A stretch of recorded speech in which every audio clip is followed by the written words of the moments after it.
Oi, galerinha do quarto ano B, estamos aqui novamente, né? Espero que todos estejam bem, né? Cuidando dos seus familiares, se cuidando, ó, usando máscara. Deixa eu mostrar a minha máscara para vocês, olha que lindinha. Como vocês sabem, a tia Cris adora cachorro. Pois é, eu tenho me cuidado dos meus pais, dos meus bichos, das pessoas que eu amo, tá? Então eu espero que vocês também estejam fazendo isso, viu, pessoal?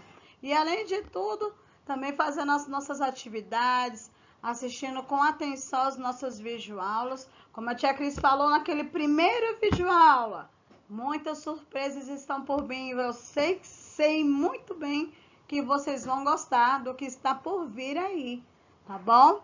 Então, olha só, não esqueça de fazer as suas orações, agradecer a Deus, né, pela sua vida, pela sua saúde, pela vida também da sua professora, porque a tia Cris coloca sempre vocês nas minhas orações, tá? Para que Deus mande os anjos dele para proteger a sua família, a sua casa e todos aqueles que você ama, tá bom? Então não deixe de rezar o seu Pai Nosso, Ave Maria, né? A oração do anjo, tá bom? Não esqueçam nunca de colocar todos eles ali, ó, todos os dias no seu acordar e no seu deitar, tá bom? Um beijo, fiquem aí, prestem bastante atenção que eu tenho certeza que vocês vão gostar, tá bom? Aperta o play! Gente, olha só! Vocês estão lembrados que na nossa primeira videoaula a tia Cris mostrou para vocês esses recém-nascidos, os recém-moradores aqui da minha casa? Então, eu coloquei para vocês aí onde eu encontrei, né? Onde eu os encontrei. Esse aí é o ninho que foi feito por eles. Até então, naquela primeira semana que a tia Cris colocou, a gente não sabia que passarinho era esse. Agora a tia Cris está postando aí para vocês um videozinho de como eles estão, gente. Pois é, descobrimos que são periquitos. Esse Olha, brigando. tantão aí, Mas, gente. gente, olha só. E Ui. eu tenho uma coisa um pouquinho triste para contar. A mãezinha Cadê ele deles que não põe a morreu, cabecinha aqui de novo? né? Hoje pela Como manhã nós tava? encontramos ela caída, né, no chão. E agora mais do que nunca a tia Cris tá aqui, ó, mamãe, adotando esses passarinhos aí, alimentando, cuidando com bastante carinho, tá? Então eu queria compartilhar um pouquinho do que está acontecendo por aqui na minha casa. Esse aí é um pé de jabuticaba, tá? Onde foi feito o ninho, né? Onde eclodiram, onde nasceram esses coisinhas mais fofas aí. A tia Cris está cuidando com muito amor, com muito carinho, para que eles cresçam, né? E vão voltar para a natureza, tá? Eu queria só contar para vocês, tá bom? Beijo. Oi, galerinha.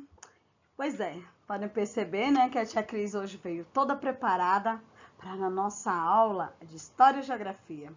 E nós vamos falar hoje de um assunto bastante legal, que é sobre os povos indígenas, que foram os primeiros habitantes do nosso país, o Brasil, sendo automaticamente, né, um dos primeiros habitantes aqui do nosso Distrito Federal. Todo mundo pensa que aqui no Distrito Federal era tudo um deserto. Só que não, gente, nós tínhamos uma vegetação e temos até hoje que se destaca o Cerrado, né, aqui na região centro-oeste e aqui no nosso Distrito Federal também. Só que olha só, os habitantes indígenas, né, eles não viviam só aqui no Distrito Federal, eles estavam espalhados por todo o nosso Brasil, por todos os nossos estados. E o que acontece? Eles tinham suas particularidades, né? Eles tinham as suas crenças, né? Os seus costumes, o seu vocabulário, as suas vestimentas, né? A sua história, não é? Então eles ficavam espalhados pelo nosso Brasil, né? Mantendo a sua cultura. Só que hoje em dia, né? A proporção dos habitantes indígenas aqui no nosso país, elas vêm diminuindo, né? Porque eles acabam migrando da região onde eles estavam para a cidade, da região rural para a região da cidade. Por que isso? devido a eles estarem sendo obrigados, né? Porque agora é uma demarcação de terras e é um direito deles, né, gente? Porque eles eram aqui os primeiros habitantes. E o que acontece? Por eles deixar para trás as suas terras, acabam deixando a sua história, a sua cultura, né? Então, por deixar as terras, né, eles, para ir para a cidade, acabam deixando as suas crenças, muitas para trás, né? Mas tudo isso vive aonde? No seu coração, a sua cultura. Não faz com que isso acabe, né? Porque ela permanece viva na gente também. Porque muitas coisas na nossa alimentação, nós tiramos da cultura indígena, né? O cuscuz, a mandioca, a tapioca, né? E tudo isso vem da cultura indígena, né? Eles não deixam de viver dentro da gente também. E agora nós vamos assistir um pequeno videozinho que vai retratar toda essa cultura, né, dos indígenas, como ela começou desde a chegada dos portugueses aqui no nosso país, ok? Vamos lá? Aperte o play.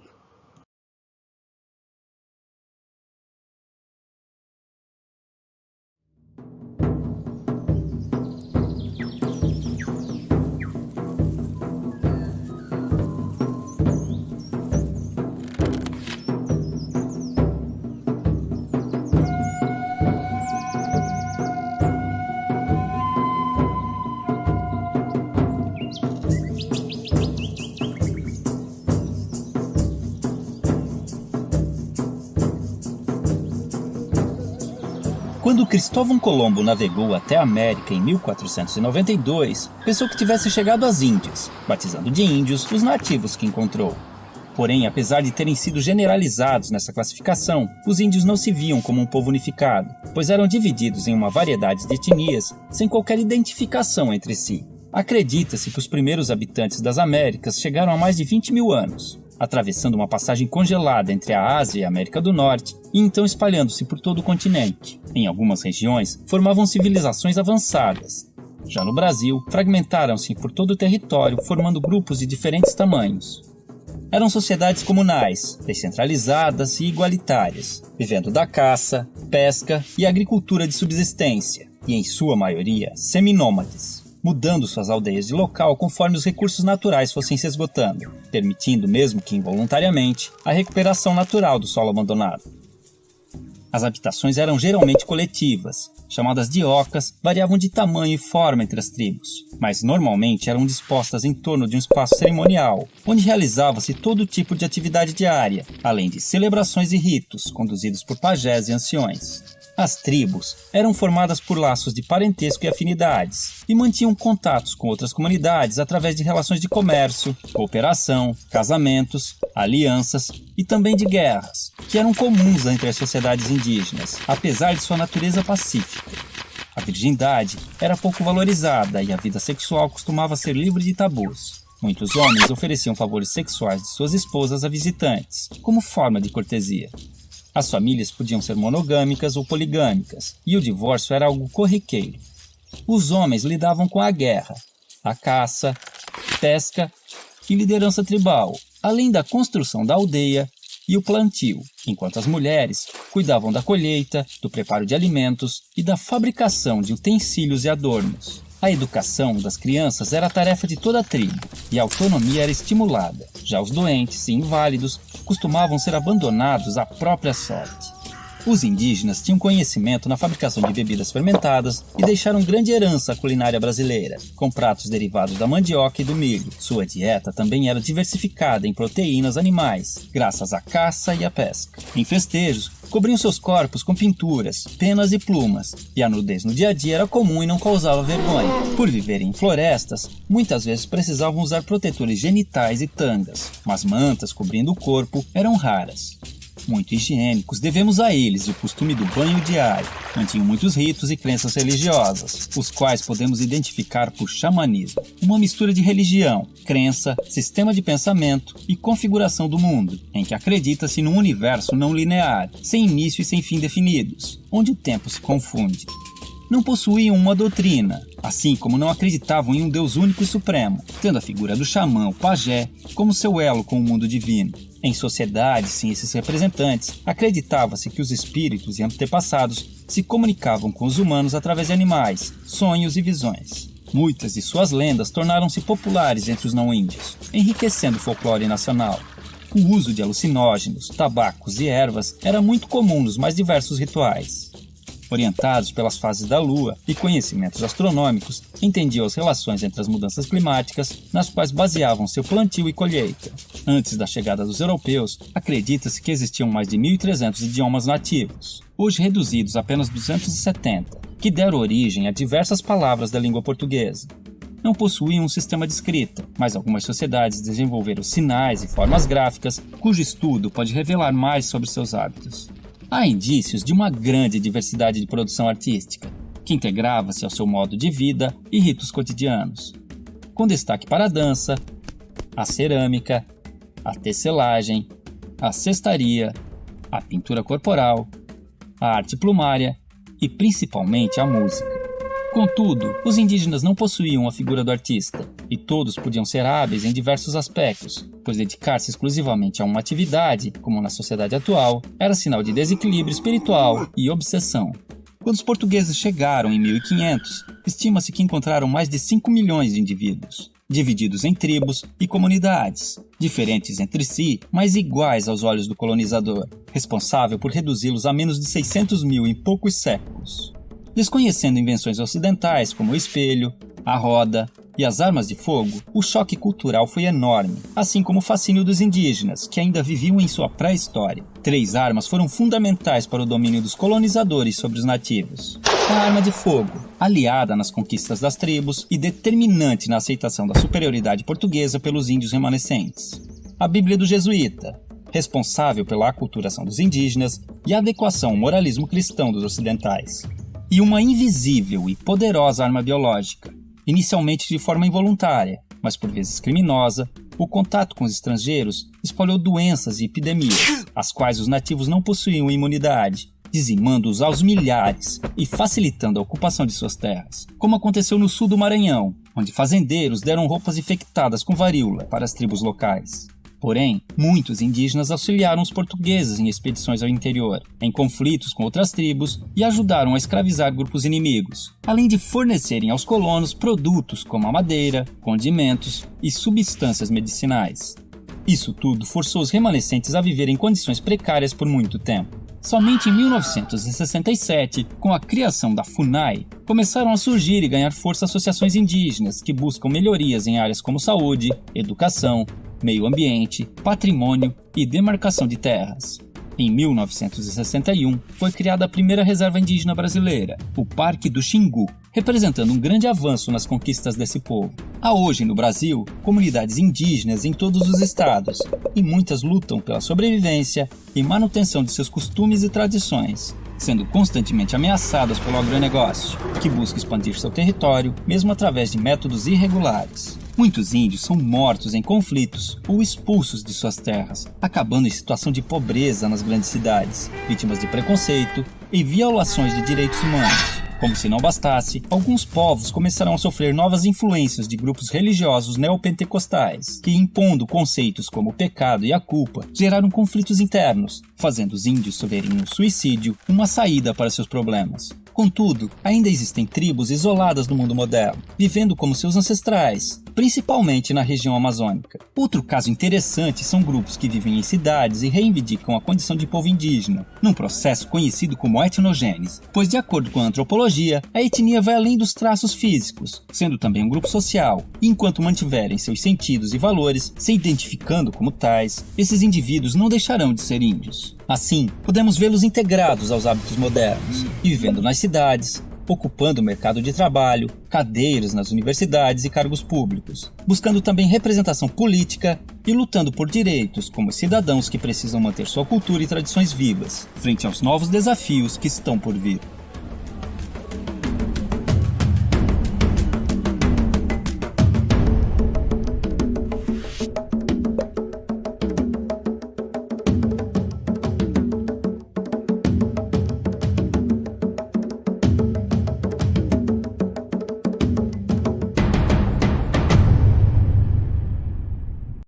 Bem, pessoal, você sabia que os índios foram os primeiros habitantes aqui no Distrito Federal? Nós tínhamos algumas tribos que se destacavam ao norte, que era o Acroá, o Chavante, o Xerente, o Chacriabá. E ao sul do DF, o Caiapó. Eles não sabiam escrever, né? Nós temos pouquíssimos relatos a respeito disso, do modo de vida deles. Nós encontramos fósseis, né, sobre essa época e também os relatos dos primeiros exploradores que eram os portugueses. E também tinha os descendentes, né, dessas tribos. Nós conseguimos isso aí, né, algumas coisas a respeito desses povos, né, que contaram um pouco, né, do que eles faziam nessas terras aqui do Distrito Federal, após a chegada, né, da exploração do Brasil. Só que o que acontece?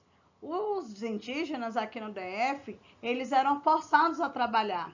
Como eles não tinham esse costume, esse manejo do trabalho, o que acontecia? Eles eram chamados de preguiçosos.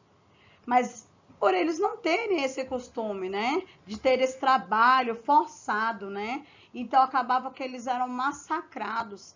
Alguns chegavam até a se enforcar, né, a morrer devido a esse trabalho forçado.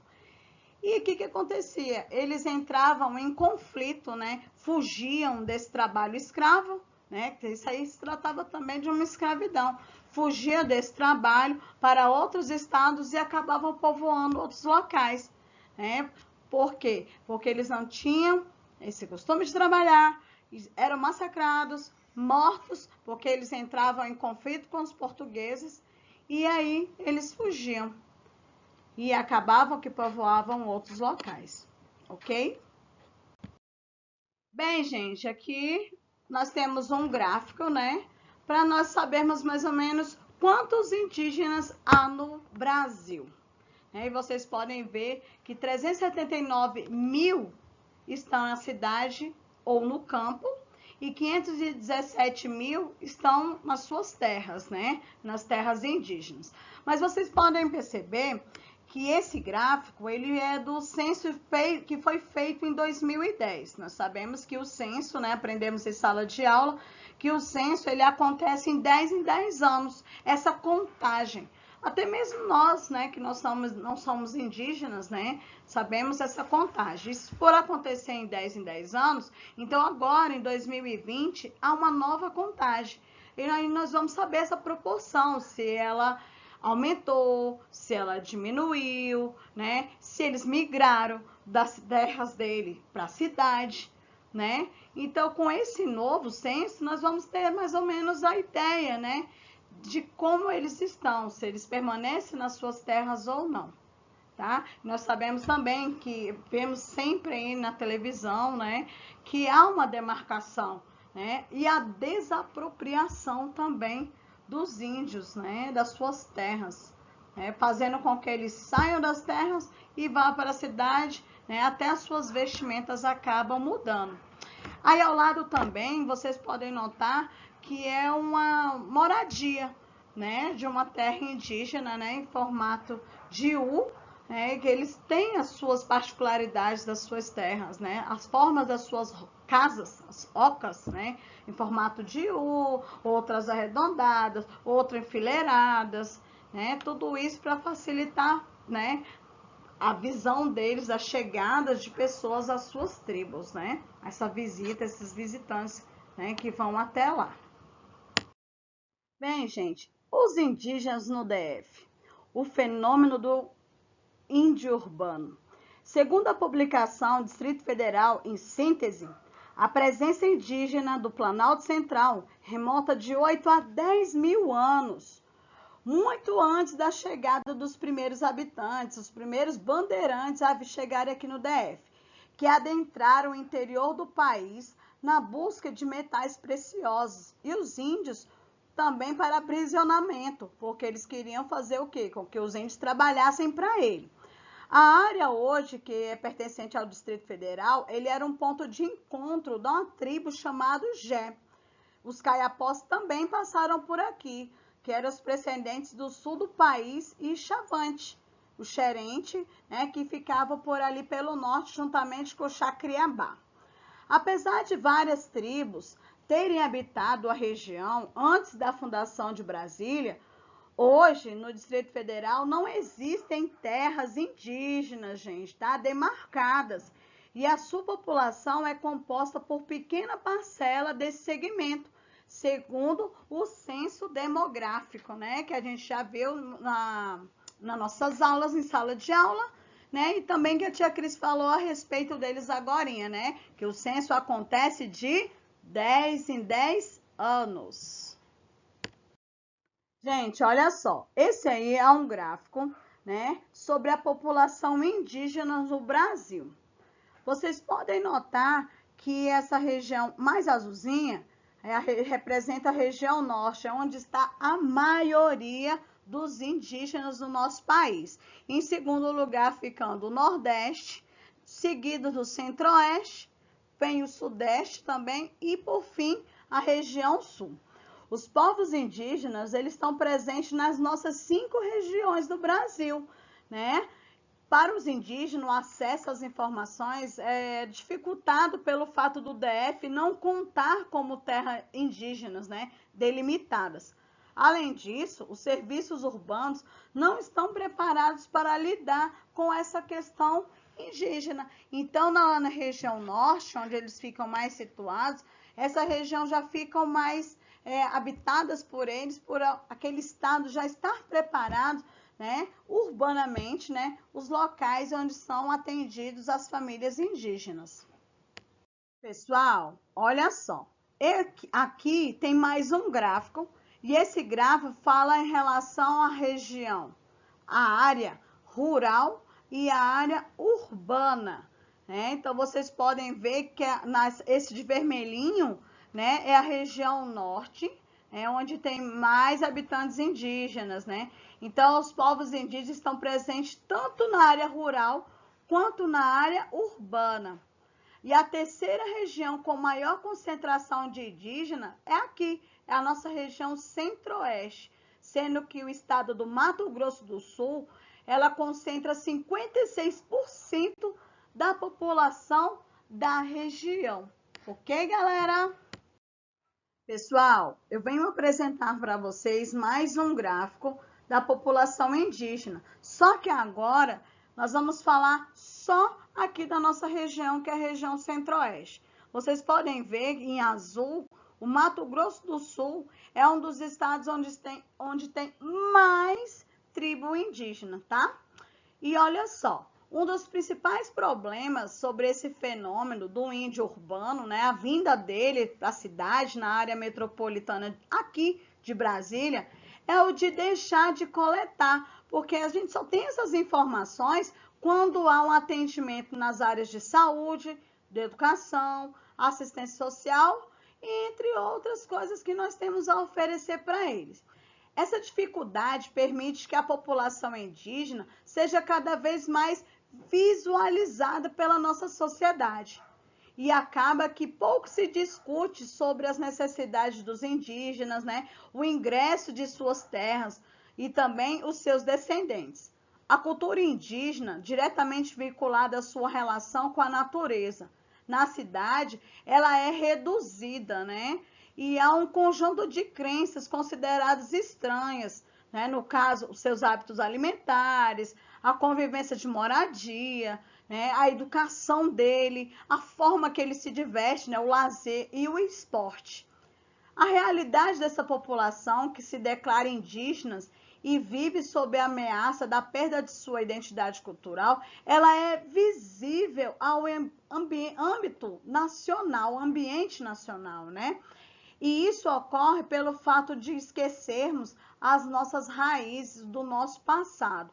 Vocês viram bem no início, a tia Cris passou um filmezinho, né, sobre isso, dessa chegada deles, essa ocupação, essa perda da identidade indígena. E bem no início também, a tia Cris colocou um videozinho que está acontecendo aqui na minha casa, né? Porque acaba que os passarinhos, né, vieram aqui para esse pé de jabuticaba aqui na minha casa, fizeram um ninho e eclodiram os seus ovos. Então, eles procuram onde tem mais essa presença da natureza, tá bom? Aqui no setor habitacional.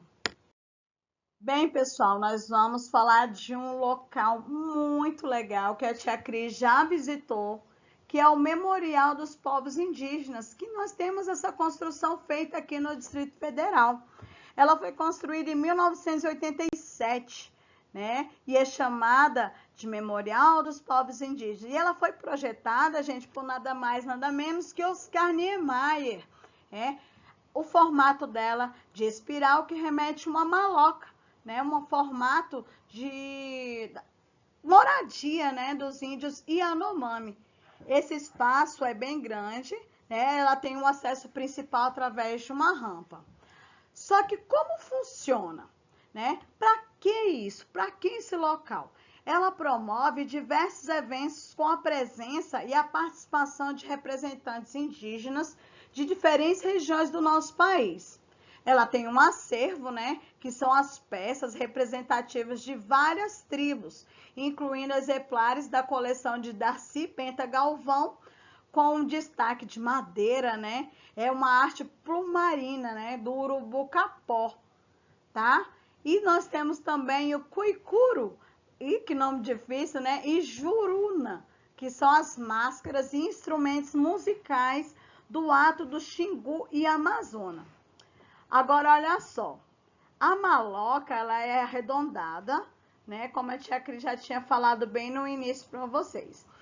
Esse memorial, ele começou a funcionar dia 16 de abril de 1999, né? E esse memorial permanece aberto ao público, recebendo visitantes de todos os estados do Brasil e também do exterior, galera.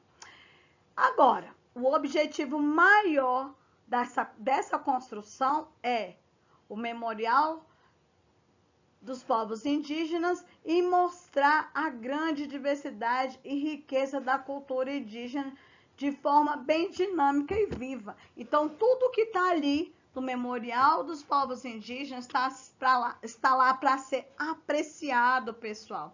Nessa terceira figura, na parte de baixo, né, ela é uma réplica, né, de um formato de uma das reuniões dos Yanomamis, tá bom?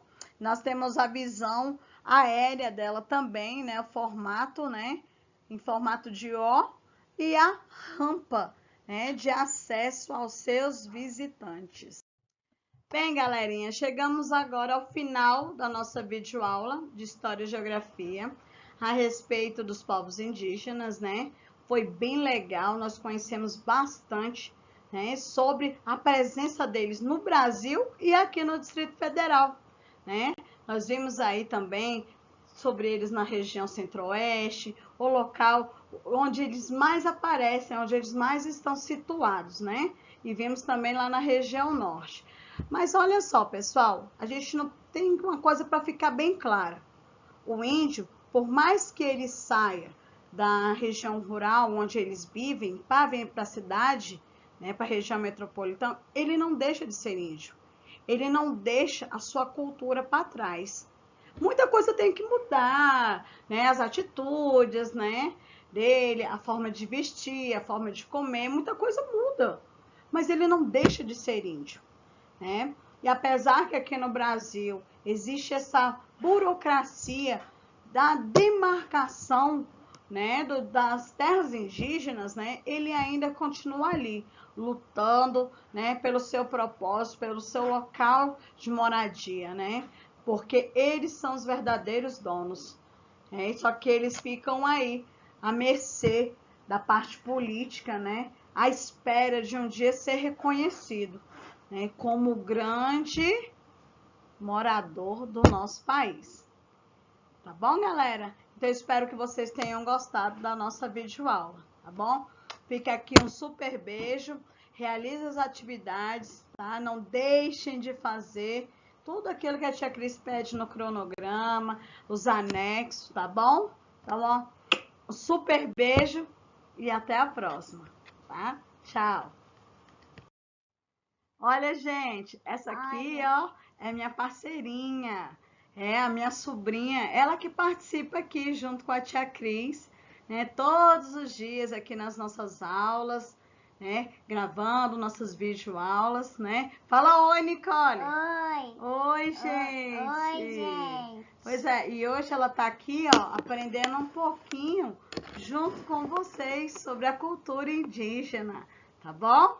Então agora ela vai dar um beijo. Tchau, galera! Tchau, galera! Até a próxima! Até a próxima. Tchau! Tchau!